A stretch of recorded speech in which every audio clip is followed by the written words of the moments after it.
Bad news. I'm playing a substitute again. Good news. This time, I'm the substitute for myself.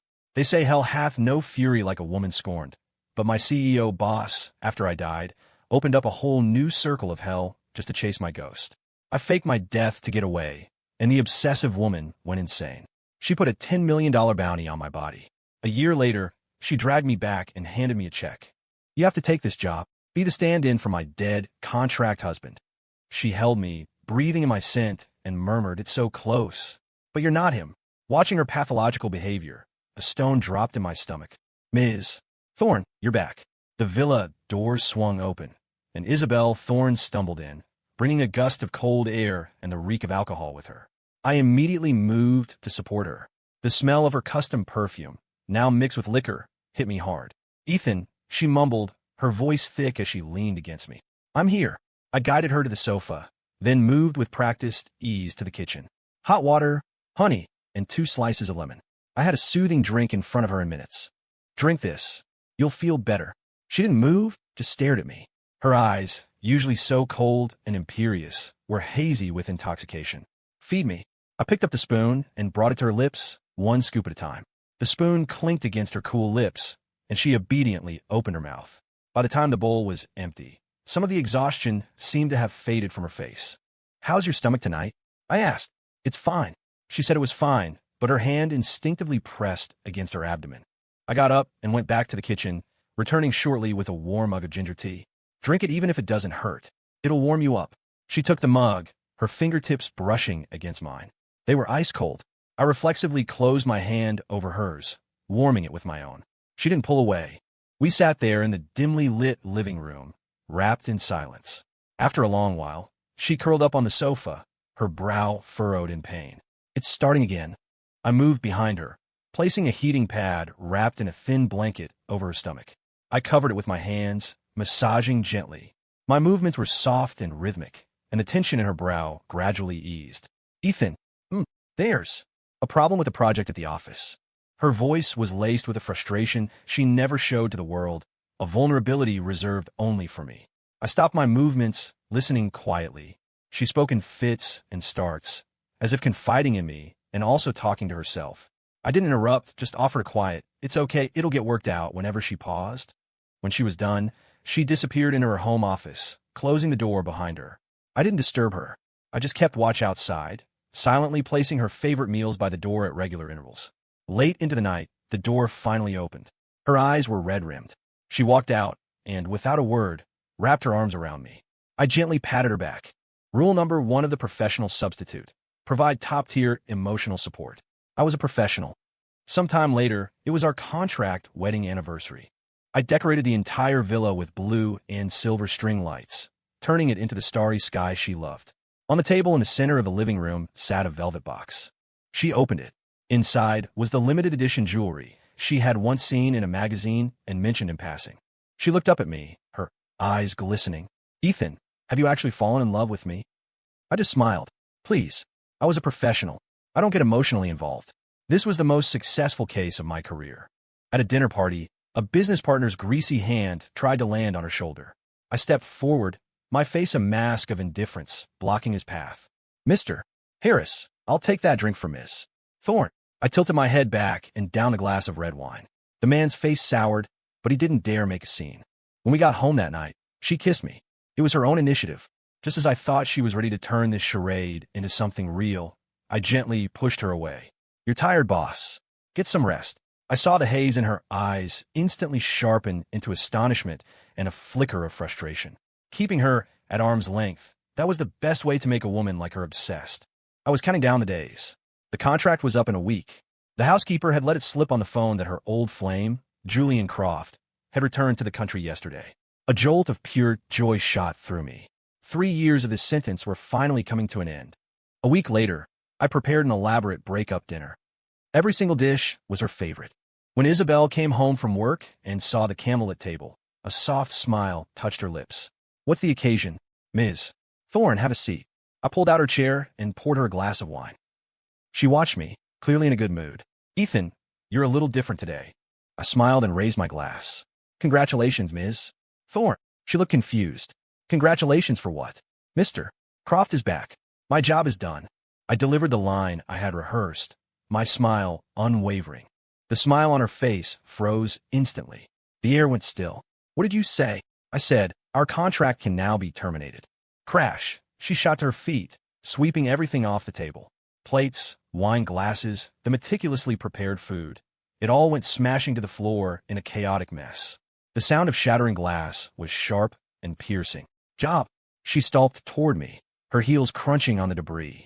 So for the last 3 years, everything you did for me, it was all just a job. Her voice was like ice, threatening to freeze me solid. I looked at her and answered calmly, yes, I'm a professional.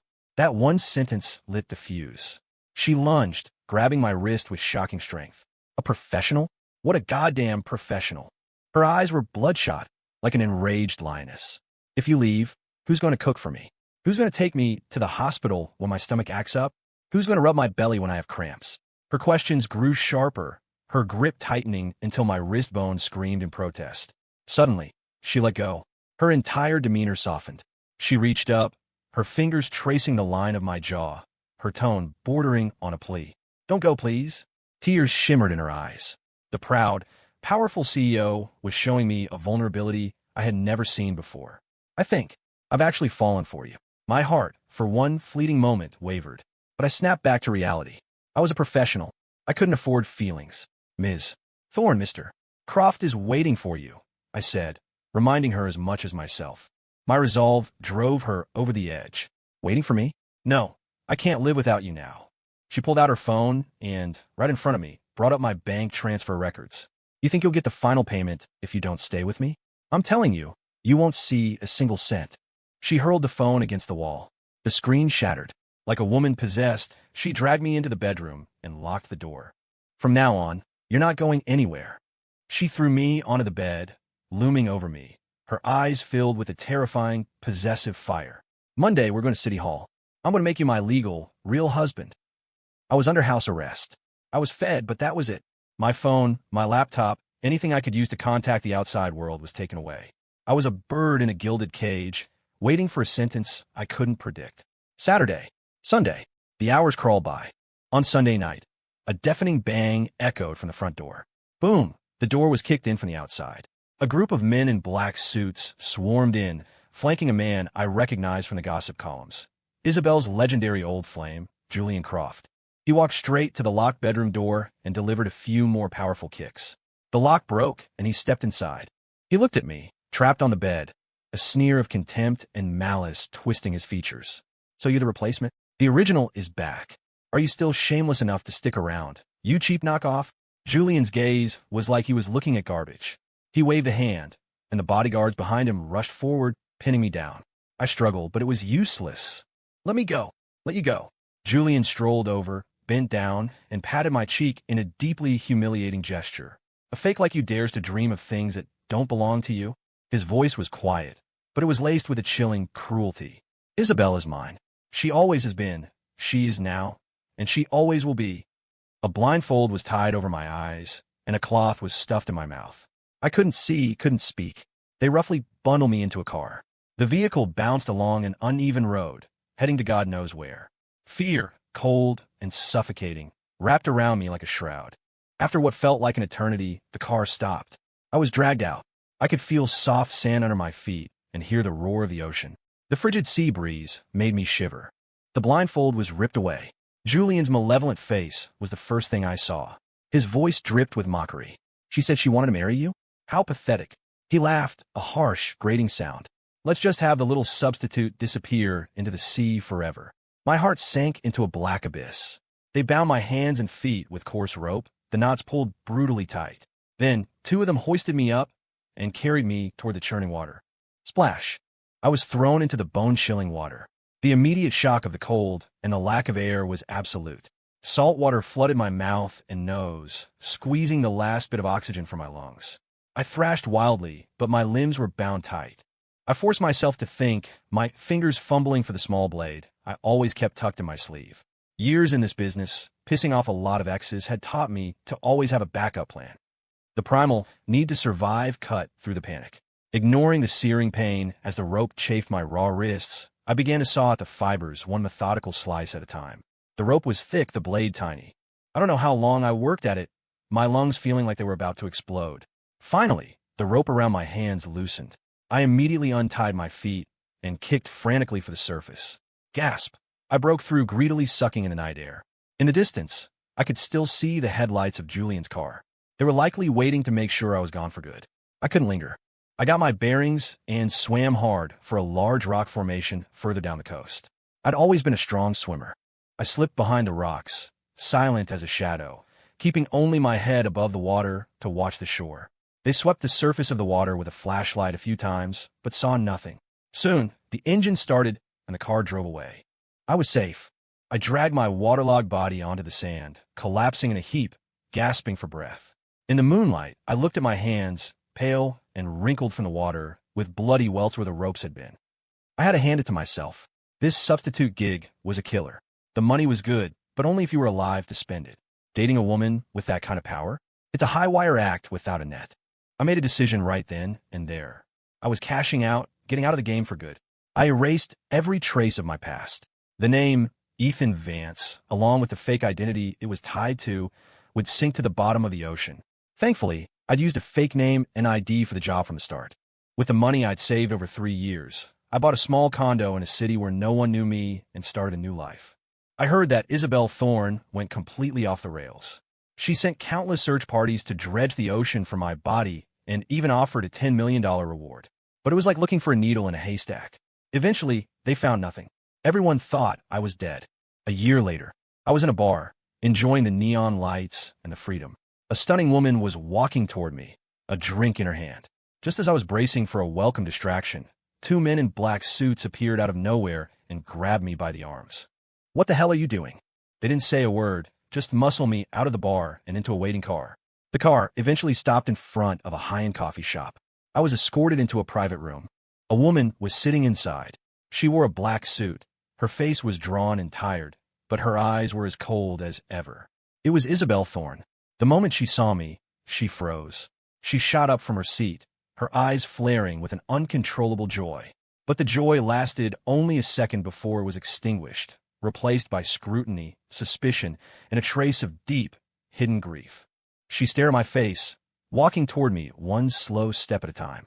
The click of her heels on the floor was a drumbeat against my heart. She stopped in front of me and reached out a hand, as if to touch my face, but hesitated, her fingers hovering in the air. "I've been looking for so long." Her voice was raw, trembling slightly. "To finally find one. It's too close." I understood immediately. She didn't recognize me. She just thought I looked like her dead substitute. My heart was in my throat. Thinking fast, I put on an act of pure terror and confusion. "Ma'am, who are you? Why did you kidnap me?" My performance was pitch perfect, the fear of a normal person being abducted, mixed with the unnerved confusion of being stared at so intensely. She pulled her hand back, her expression reverting to its icy default. She had decided I was just a stranger with a similar face. She retreated a few steps, sat back down, and pulled a check from her purse. "Fill in name. Sign it." I glanced down. The check had a very long string of zeros on it, enough to fund my lifestyle for another 10 years. "I don't understand what you mean," I said, playing dumb. Her tone was non-negotiable. "You have to take this job. You will play a role. You will be my contract husband." Bad news. I had to be a substitute again. Good news. This time I was my own substitute. I was forced to accept the job and moved back into that familiar villa. Nothing had changed, but the place no longer had any warmth. It was filled with a suffocating tension. Isabel had changed.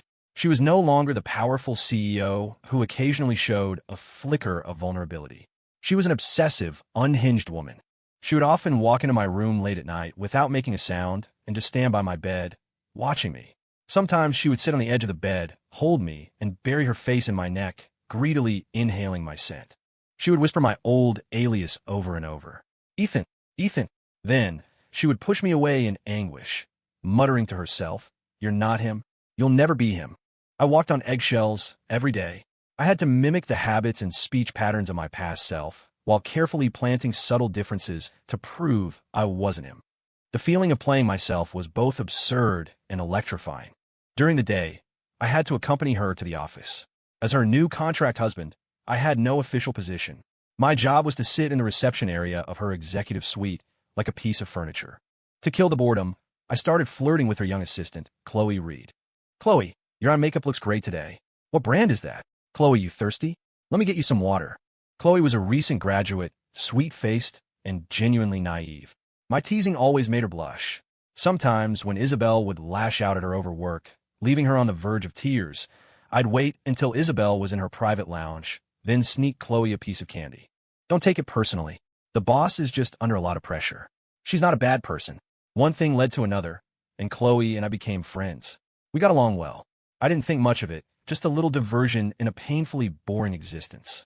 Until one night, after a company dinner, buoyed by a bit of liquid courage, Chloe pulled me into a corner of the hallway.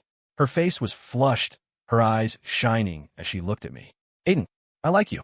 Her voice was quiet, but it echoed in the empty corridor. Can you please stop being Ms. Thorne's substitute? Before I could react, I felt an icy glare boring into my back. I turned around stiffly. Isabel was standing in the shadows, not far away, her eyes locked on us. I rejected Chloe on the spot. Chloe, you've had too much to drink. My voice was low, but loud enough for her and Isabel to hear. I'm just an employee of Ms. Thorne. Please have some self-respect. I glanced at Chloe's hurt expression, then at Isabel's frozen face, and turned to leave.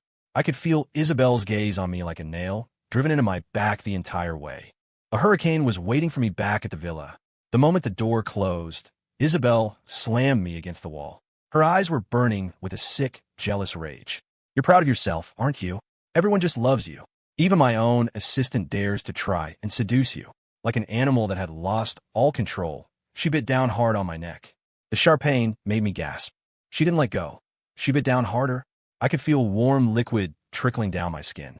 She tore my neck and shoulder, leaving a trail of painful, possessive bite marks and bruises. You're mine. I bought you. Her voice was hoarse and paranoid, thick with ownership. Your body can only have my scent on it. That night, she wore me down to the bone. The next morning, I woke up aching all over, barely able to stand. My neck and collarbone were a tapestry of purple and blue.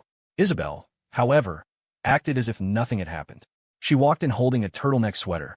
She dressed me herself, her movements gentle as she covered up all the incriminating marks. You don't have to go to the office today. Just rest here. She turned, left, and locked the door. It's for your own good. It's too dangerous out there. Her voice floated through the door, light and airy, but sent a shiver down my spine. Even if you're just a substitute, so many people still want to snatch you away from me. The terror of being imprisoned years ago came rushing back. I realized that this version of Isabel was even more unstable, more dangerous than before. My life could be in danger. I started looking for a way to escape. Finally, in the pocket of an old coat in her office, I found the backup phone I'd hidden long ago. It still had a charge. I immediately locked myself in the bathroom and called my only friend. The call connected. Yeah? Who's this? It's me, Aiden. Holy shit, man. Where have you been for the last year? I thought you got kidnapped by some rich sugar mama. Something like that. I'm being held captive by Psycho. You have to come get me. There was a moment of silence on the other end, followed by a loud burst of laughter. Ah, dude. That's the best humble brag I've ever heard. Getting paid to live with a rich woman, and you're complaining? You should be thanking your lucky stars. Can't talk now. I'm busy with a date. Later. Beep, beep, beep. He hung up. Despair washed over me like a tidal wave. Just then, a name popped into my head. Chloe Reed. I had no idea if she could help me, but she was my only hope. It was a long shot, but I had to try. I found her number in the company directory I'd saved on the phone. My hands trembled as I dialed. Hello. Her sweet voice came through the line. It's me. My own voice was hoarse with anxiety. Help me. The address is 12 Summit Drive in the Crestwood Hills. It was all I had time to say before I heard Isabel's footsteps outside. I quickly ended the call, deleted the history, and hid the phone. It turned out she was just leaving the house, a small stroke of luck. Not long after, a tremendous crash echoed from the front of the villa. It sounded like a heavy object hitting the entrance, and the whole house seemed to shake. It was followed by more violent impacts. I rushed to the window. 3 huge bodyguards were ramming the villa's reinforced front door. The door burst open. Chloe Reed stormed in with the men in tow. She ran straight up to the second floor and kicked open my bedroom door. Her eyes landed on the marks on my neck, and a flicker of pain crossed her face, quickly replaced by a storm of fury. She walked over and draped her own coat over my shoulders. Then she looked up, a mischievous, dangerous smile on her face. There, I'm your savior. A life for a life. You owe me one. Before I could process what she meant, two of her bodyguards stepped forward and seized me. They were incredibly strong. I couldn't fight back. "Chloe, what are you doing?" They half-dragged, half-carried me downstairs and pushed me into a black Bentley. Chloe slid in beside me. She pulled two cards from her purse, my ID and hers. My world tilted. When had she stolen my ID? She handed the documents to an assistant in the front seat, her tone leaving no room for argument. "City Hall. Now." I was completely stunned. "Chloe, calm down. We can't do this." "I am calm," she said, turning to look at me, her eyes filled with a determination I couldn't comprehend. "I'm not going to watch that lunatic hurt you anymore. Once we're married, you'll be mine, and she'll have no right to touch you ever again." The car sped to the City Hall building. It wasn't a weekday, so the doors were locked. But one phone call from Chloe had the city clerk scrambling over, sweating profusely, to open the office just for us. Photos, forms, signatures, fingerprints. The whole process was a blur, me being pushed and pulled through it in a state of shock. Before I knew it, two bright red marriage certificates were in our hands. I stared at the booklet. It had my photo and Chloe's photo. My name and Chloe's name. Me, Aiden Vance, professional substitute, a man who faked his own death. And just like that, inexplicably, I was married. That afternoon, Chloe walked into the office holding my hand. Everyone stared at us, their faces a mixture of shock and curiosity. The newly minted president's husband, holding hands with a recently fired junior assistant. We went straight to the top-floor executive suite. Isabel was at her desk, her face dark enough to curdle milk. When she saw our intertwined hands, her eyes burned with a look that could have skinned me alive. Chloe pulled me in front of her. Then, she did something that stunned everyone in the room. She slapped our marriage certificates down on Isabel's desk with a sharp thwack. She lifted her chin, the once meek and sweet assistant, now radiating an aura of pure power. "Ms. Thorne, I had your front door demolished. The bill will be sent to my father. He'll cover it. Also, this substitute of yours," she paused, enunciating every word with chilling precision, "is now mine. Legally." Isabel was trembling with rage. She shot to her feet, pointing a shaking finger at Chloe. "You little vixen, if you want a substitute, go find your own. Don't you dare touch my man." Chloe fired back without missing a beat. Should have locked him down sooner. "He's my legal husband now. Ms. Thorne, if you have a problem, take it up with my father."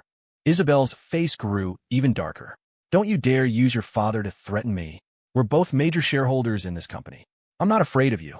As the two women tore into each other, I stood on the sidelines, finally putting the pieces together. Isabel was the majority shareholder, yes. But Chloe's father was the second largest. This wasn't a battle between a CEO and her assistant. This was a war between two corporate dynasties. They argued until they were breathless, then suddenly stopped at the same time. They both turned to me and asked in unison, "Who do you choose?"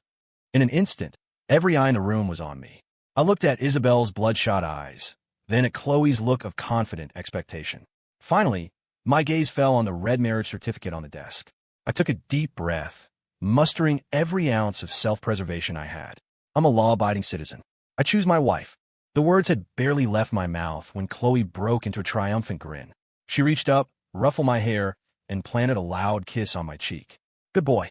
I'll make you seafood for dinner tonight. Lobster, abalone, oysters, anything you want." Behind me, I could practically hear Isabel grinding her teeth to dust. I moved into Chloe's place, a luxury penthouse in the heart of downtown that made Isabel's villa look modest. I began my new life as a trophy husband. The next day, Chloe descended upon the company, armed with the dual authority of being the second largest shareholder's daughter and my legal wife. Her new title, vice president. In one move, she had gone from a junior assistant to her former boss's corporate equal. Chloe was incredibly good to me. Unlike Isabel, she didn't need me to take care of her. In fact, she doted on me. She would cook for me, making elaborate meals every day, claiming she wanted to make up for all the misery I'd endured with Isabel. At night, she'd curl up in my arms like a kitten while we watched movies. I'd patiently dry her long hair, enjoying the rare feeling of peace. It was a strange sensation. For 3 years, I had been the caregiver. Now, I was the one being cared for. But Chloe's favorite pastime was showing me off at the office, especially in front of Isabel. During department meetings, she'd sit across from me, her foot playfully tapping my leg under the table. At lunch, she'd bring her tray to my table, pick up a piece of meat, and hold it to my lips.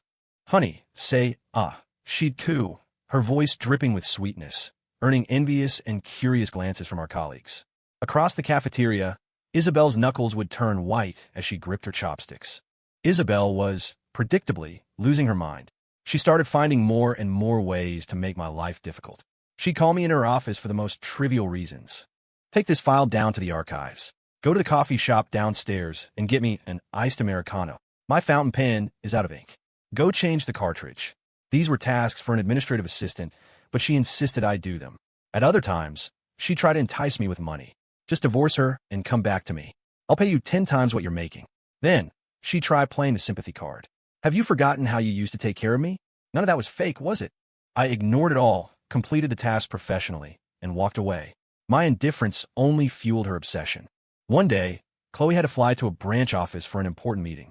Isabel seized the opportunity and slipped into the vice president's office. I was organizing some files when she wrapped her arms around me from behind. I went rigid. She buried her face in my neck, whispering in my ear, "Come back to me. I'll give you anything." Her voice was dangerously seductive. "I can forget you betrayed me. We can start over." I tried to pull away, but she held on tighter. As we struggled, the office door was thrown open. Chloe stood in the doorway, her face an icy mask. Wasn't she supposed to be at a meeting? How'd you get back so fast? It was like she had a built-in radar for these moments. She strode over, her expression blank, and pried Isabel's fingers off me one by one. She pulled me behind her, shielding me like a mother hen protecting her chick. She looked at Isabel, her eyes like chips of ice. "Ms. Thorne, have some dignity. He is my husband." The air between the two women crackled with electricity. As these incidents became more frequent, a sense of insecurity began to creep into Chloe. Her possessiveness, once subtle, grew stronger and more pronounced. She started checking my phone, my call logs, my messages. She forbade me from having any private contact with Isabel, even for work. She even started leaving her own marks on my skin. I thought Chloe's presence would force Isabel to back off. I was wrong. Her actions became bolder, more unhinged. She bribed the building's security guards. One evening, I was kept late at the office, supposedly for a project. Just as I was packing up to leave, the office door opened. Two men in security uniforms walked in and locked it behind them. A cold dread washed over me. "What do you want?" They didn't speak, just closed in on me from either side. I grabbed a heavy glass ashtray from the desk to defend myself, but they overpowered me easily. They pinned me down on the cold surface of the desk, leaving me completely immobilized. Then, Isabel walked in. She was wearing a crimson dress that looked almost lurid in the dim office light. In her hand, she held a coil of nylon rope. She approached me, a sick smile playing on her lips as she watched me struggle. "Don't be scared. I just want you to stay and keep me company for a while." She took the rope and bound my wrists tightly behind my back. Her movements were disturbingly practiced, as if she'd rehearsed this countless times. A wave of humiliation and fear crashed over me. She leaned in, her face close to my neck, and took a deep, greedy breath. Her nose brushed against my skin, raising goosebumps all over my body. Still the same scent. Her voice was hazy and dangerous. "I searched for you for a year. I dreamed about you every single night." Her hands began to wander over my body. Just as she was about to go further, the office door was kicked open again. Bang! Chloe stood in the doorway. She took in the grotesque scene, and her expression turned utterly cold. It was beyond anger, beyond fury. It was murderous. Her two hulking bodyguards followed her in. They subdued the security guards in seconds. Chloe rushed to me and shoved Isabel away with violent force. She pulled a small pocket knife from her purse and sliced through the rope on my wrists. "Are you okay?" she asked, her eyes filled with pain as she looked at the red marks on my skin. I shook my head, still in shock. Isabel, who had been pushed aside, showed no fear. She calmly straightened her dress, a defiant smirk on her face. Then, in front of everyone, she did the unthinkable. She lunged forward, grabbed my face, and crushed her lips against mine. The kiss was brutal and forceful, a desperate act of possession. A thin strand of saliva connected us when she pulled back. My mind went blank. Before I could push her away, she reached down and ripped my shirt open, sending buttons flying across the floor. Her conquest complete, Isabel wiped her mouth and took a step back. She looked at Chloe's ashen face and said, with maximum provocation, "So what if he's your husband? He was mine first. I've had him, and I can still have him now. What are you going to do about it?" Her words were a poison-tipped dagger, plunged straight into Chloe's heart. This time, Chloe didn't get angry. She didn't scream or trade insults with Isabel. She just looked at me with an unnerving calmness. Then, she wrapped her arms around me tightly, her voice a chilling, almost clinical whisper in my ear. You're just too desirable. It seems. From now on, I'll have to lock you up. That's the only way to keep that lunatic from touching you. The words lock you up sent a jolt of terror through me. I immediately tried to reassure her. No, don't do that. I'll be more careful. I'll fight back. I won't let her get near me.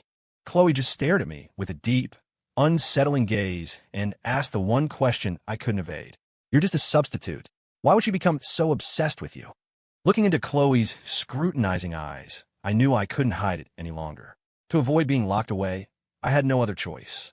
I told her everything, how I was hired as Isabel's professional substitute, and how I spent 3 years making her emotionally dependent on me. How, when her old flame Julian returned, I tried to end the contract and was imprisoned by her instead. How Julian had me kidnapped and thrown into the ocean, and how I faked my death to escape. And finally, how she found me and hired me again, this time as a substitute for my own dead self. The story was so bizarre that Chloe listened in stunned silence. To make her believe me, I tilted my neck toward her, pointing to the faded scar where Isabel had bitten me a year ago. Look, she left this. I rolled up my sleeve to show her the old scars on my wrist from the ropes. Julian did this. I emphasized that Isabel's insane behavior wasn't because of me, the new substitute. It was because she had fallen in love with the dead me, the perfect, devoted Ethan Vance who had given her everything. I, the man standing before her now, was just a look-alike, a vessel for her misplaced affections. After I finished, Chloe was silent for a long time, her eyes flickering as she processed the sheer volume of insanity. Suddenly, she latched onto the key point. So the person she's in love with now, the one she's truly obsessed with, is actually you. I nodded. You could say that. Her obsession with me, the fake, is all rooted in her guilt and love for your real self. She told me to repeat everything I just said into her phone. You want to record it? I asked, confused. Yes, she said, her eyes holding an expression I couldn't quite decipher. I want her to give up completely. I want her to know that the man she loves is dead, and the man standing in front of her now is my husband and has absolutely nothing to do with you. Her reasoning seemed plausible. To give her a sense of security and to secure my own freedom, I did as she asked. I spoke into her phone's voice recorder, recounting the entire story in detail. How, under the alias Ethan Vance, I had meticulously played the part of a perfect contract husband for money. How I was always there when she needed me, making her soup, rubbing her stomach. And how, because of Julian's return, I was kidnapped and brutally murdered. I made sure to emphasize that all of this had led to Isabel's current psychological instability, and that her obsession with me, the fake, was only because I looked like her dead lover. When I was done, I handed her the phone. I assumed she would use the recording to warn Isabel, to get her to leave us alone. I never could have imagined what she would do next. The following day, Chloe walked straight into Isabel's office, my phone in her hand. I followed her, a knot of dread tightening in my stomach. Isabel was staring blankly at her computer screen. Chloe didn't waste any time. She walked right up to the desk and, in front of everyone on the active video conference, hit play. My voice, clear and familiar, filled the silent room. My name is Aiden Vance. 3 years ago, I became Isabel Thorne's contract husband. As Isabel listened to my voice narrating the intimate details that only the two of us knew, the color drained from her face. Her expression shifted from shock to disbelief, then to a ghastly white. When the recording described how Julian had me thrown into the ocean and how everyone thought I was dead, her body began to tremble uncontrollably. Finally, the recording ended with my line. Her obsession with me, the fake, is only because I look like her dead lover. The entire office was dead silent. The people on the other end of the video call had witnessed Isabel's complete and utter breakdown through their webcams. She trembled, pointing a finger at me, then at Chloe. Heh. She laughed, a sound more painful than a sob. It was you. It was always you. Tears streamed down her face. Even the name was a lie. No wonder. No wonder you looked so much alike. Suddenly, she screamed, a raw, wounded sound. Liar. You're a liar. A goddamn monster. Chloe watched her unravel, a look of triumphant revenge on her face. She stepped forward and delivered the final, fatal blow. Oh, he's not a monster. He loves me very much now. He cooks for me every day, makes me soup. When I drink too much, he stays with me and makes me a drink to sober up. When I have cramps, he rubs my stomach. Chloe recited every single act of care I had ever shown Isabel, word for word. Each one was a knife, twisting in Isabel's heart. Isabel shattered. Like a madwoman, she shoved her heavy desk aside. Files, computer, water glass, everything crashed to the floor. Her eyes bloodshot, she charged toward me, desperate for a confrontation. Chloe followed leisurely behind her, her expression like that of a cold-blooded hunter enjoying the final struggles of its prey. Isabel found me trying to sneak away down the hall. She grabbed my shoulders, her grip like a vice. "Why did you lie to me?" she shrieked, tears streaming down her face. "You weren't dead. Why didn't you tell me? Why did you come back as a substitute just to lie to me again?" I looked at her, a broken mess, and felt a complicated swirl of emotions. I calmly pried her fingers from my shoulders. "I told you, I was just a professional substitute. I used a fake identity from the start to keep things clean. I never thought you'd take it seriously." My confession was like a bucket of ice water, extinguishing the last flicker of hope in her eyes. She froze. It was true. From the very beginning, this was nothing but a transaction. I was playing a part, and she was the one who fell for the performance. Suddenly, as if grabbing for a lifeline, a manic light flared in her eyes again. She seized my hand. "Divorce her. Divorce Chloe and come back to me." The suggestion was absurd. Come back and be my substitute again. "No, you won't have to be a substitute. You can just be you. We'll sign a permanent contract. Name your price. I'll give you shares in the company. Anything." Looking at her teetering on the edge of madness, I knew I had to cut the cord for good. I firmly pulled my hand away, taking a step back to create distance between us. I looked her straight in the eye and said, enunciating each word, "That's impossible." My gaze shifted to Chloe, who was walking toward us down the hall. Then I dropped the bomb. "Because, Chloe, she's pregnant." The word pregnant struck Isabel like a bolt of lightning. She went completely still, her face a frozen mask. All the madness, the obsession, the desperation, it all crumbled to ash in that single moment. She stood there, motionless for a long, long time. Then, like a puppet with its strings cut, she started to laugh and cry at the same time. "Hee pregnant. Good, that's just. Great." The laughter dissolved into sobs. Finally, she turned and walked away, a hollowed-out shell of the woman she once was. Watching her retreating back, I let out a long, slow breath. I thought the ridiculous, twisted drama was finally over. Chloe came up behind me and gently wrapped her arms around my waist. She rested her chin on my shoulder and whispered in my ear, "Honey, let's go home." Her voice was soft, but for some reason, it sent a chill down my spine. I'm not pregnant, by the way. A few years later, my daughter with Chloe was 3 years old. Her name was Gwendolyn, but we called her Gwen. She was a perfect little doll, a miniature version of me. She had my eyes bright and clear with a mischievous glint. Our life was quiet and happy. Isabel had vanished from our world shortly after that day. I heard she transferred most of her shares to Chloe's father, resigned as CEO, and moved abroad. The company was now run by Chloe and her father, and I had become a full-time, stay-at-home dad. My days were spent trying new recipes, picking Gwen up from preschool, and keeping the house in perfect order. I enjoyed the peaceful routine. One day, I was picking Gwen up from school. As we walked out the gate, a familiar Bentley pulled up and blocked our path. The tinted window slid down. A face I hadn't seen in years, still elegant and striking, appeared. It was Isabel. She had lost some weight, but she looked well. The frantic obsession was gone, replaced by a deep, settled calm that spoke of things seen and survived. My heart skipped a beat. "Get in. There's someone I want you to see." Her tone was flat, unreadable. I instinctively glanced over at Chloe. She had come to pick up Gwen with me and was holding our daughter's hand. She saw Isabel, too. Her face showed none of the tension or hostility I expected. She just gave a slight, almost imperceptible nod in my direction. "Go on. I'll take Gwen home." Her expression was unnervingly placid. I hesitated for a moment, then opened the car door. I didn't know what Isabel wanted, but I figured it was time for a final reckoning. The car drove to a remote, private psychiatric hospital. I followed her out of the car, my mind racing with questions. Why here? We walked down a long, sterile corridor lined with locked doors. Muffled sobs and screams occasionally bled through the walls, making my skin crawl. Finally, Isabel stopped in front of one room. She looked back at me, her eyes a complex mix of emotions, and then pushed the door open. The room smelled strongly of antiseptic. On the bed lay a man, emaciated and vacant-eyed, drool trickling from his mouth. He was strapped into a straitjacket. He was so gaunt he was almost unrecognizable, but I knew him instantly. It was Julian Croft, the man who had thrown me into the sea. What was he doing here? How had he become this? Isabel spoke to a nurse standing nearby. "It's time. His condition seems to have worsened.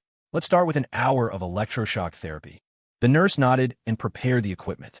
As a harsh buzzing sound filled the air, Julian's body began to convulse violently. A series of guttural, agonized screams escaped his lips. As he writhed, his clouded eyes fixed on me, and he mumbled brokenly, "Wrong? I was wrong. Let me go." I watched the hellish scene unfold, my stomach churning. Isabel, however, was watching it like a piece of theater. She took a stack of photos from her purse and handed them to me. I took them and froze. They were pictures of me, pushing a cart at the grocery store, playing with Gwen on a slide at the park, standing on our front porch, waiting for Chloe to get home from work.